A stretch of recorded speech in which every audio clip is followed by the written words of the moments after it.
Sinfingizdagi shu bolani alohida kuzating. 4-soatdan keyin fizika va kimyo ustozi bilan meni oldimga. Assalomu alaykum. Va alaykum assalom.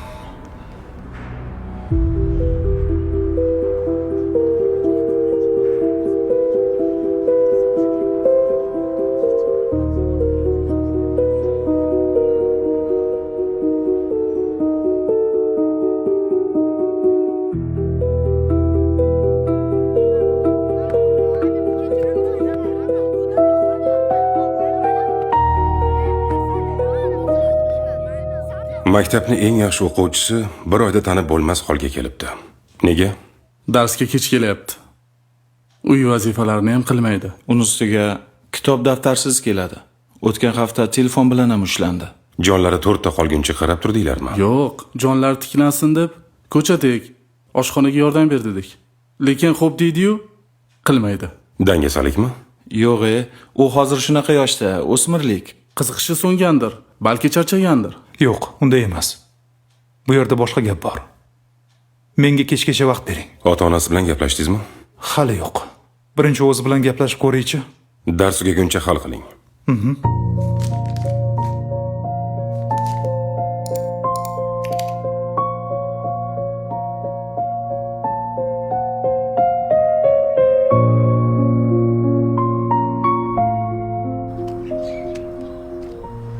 O'tirsam maylimi?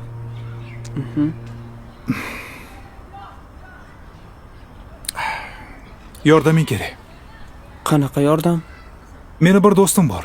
Uni juda hurmat qilaman, yaxshi ko'raman. Ammo u hozir muammoga kirib qolgan. Ichidagini aytmayapti. Men esa qiynalyapman. Ko'nglimni xotirjam qilib qo'ysa ham mayli edi.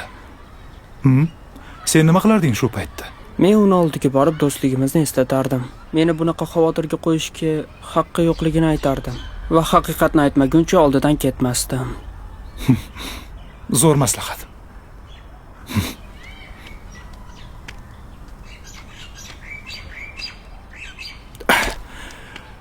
Oxirgi oy o'zgarib qolding. Baholaring ham tushib ketdi. Kayfiyating yo'q. Seni do'stingman, Sardor. Meni bunaqa xavotirga qo'yishga haqqing yo'q. Haqiqatni aytmaguningcha ketmayman.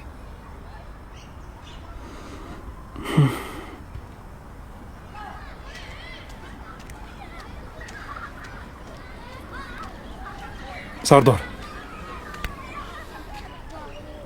Seni nima qilayotganingni bildim. Ammo nima uchun bunday qilayotganingni tushunmayapman.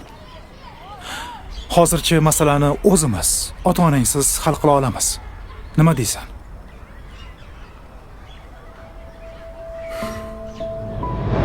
Maktabdan hozircha chiqarib turaylik. Yo'q, onasi, chiqarmaymiz. Tushuning, o'rtog'iz biznesingizda pullarni shunchaki olmadi, o'g'irlab ketdi. O'g'irlab. Bu yoqda qarzimiz ko'payib ketyapti. Bilaman, bir yo'lini topaman. Yomon qiynalyapsiz-da, lekin menga sizni sog'lig'ingiz kerak. Onasi, bu bolamiz boshqacha. O'qiydigan, bilasan. Xudoni o'zi yetkazadi. O'zingiz bilasiz. Bir nima bo'lib qolsangiz, qarang lekin.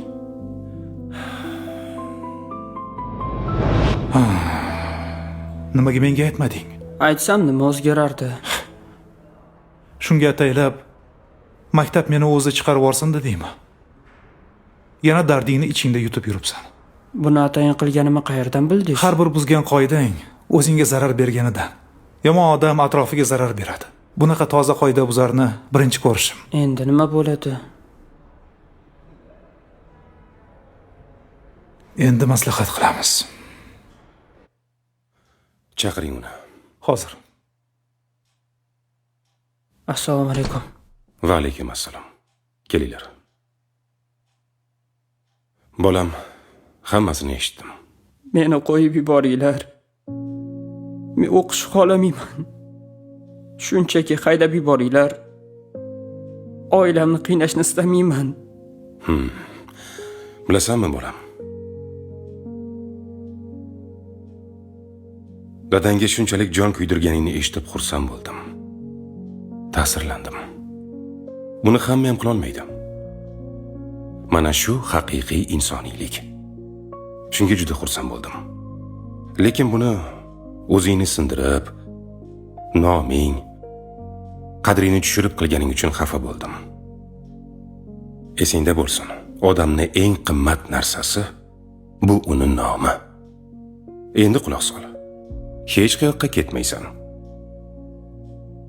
Bu jonlar seni haydash uchun emas, yiqilganingda qo'lingdan tutish uchun.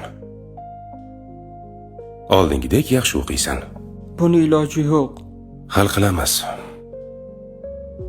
Qanday hal qilamiz bilmayman-u, lekin hal qilamiz. Faqat boshqa hech qachon o'zingni garovga qo'yma. Sen oilangni ham, bizni ham faxrimizsan. Tushundingmi?